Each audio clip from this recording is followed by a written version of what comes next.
അവിടെ മറ്റുള്ളവരിൽ നിന്ന് വ്യത്യസ്തമായിട്ട് ഭക്തനും ദേവനും പൂജാരിയും പുരോഹിതനും എല്ലാവരും ഒന്നായി കാണുന്ന പ്രകൃതി പോലും ആ ഭക്ത മനസ്സുകളിൽ അവനോടൊപ്പം ചേരുന്നു എന്നുള്ളതാണ്.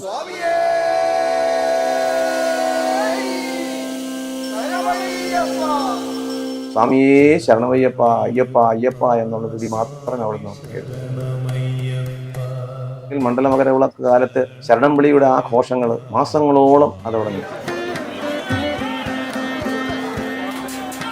അയ്യന്റെ അടുത്ത് മേൽശാന്തിയായിരിക്കുക എന്ന് പറയുന്നത് വലിയൊരു ഭാഗ്യമാണ്. ശബരിമല സന്നിധാനത്തിൽ വെച്ച് തന്നെ മനസ്സിൽ തോന്നിയതാണ്, അല്ലയോ ഭഗവാനെ, അങ്ങയെ സേവിക്കുവാൻ ഒരവസരം എനിക്ക് ലഭിക്കണം.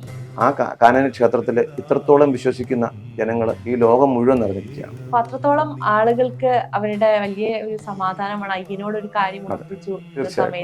അപ്പൊ അതിനൊരു മീഡിയേറ്റർ ആകാൻ സാധിക്കാം.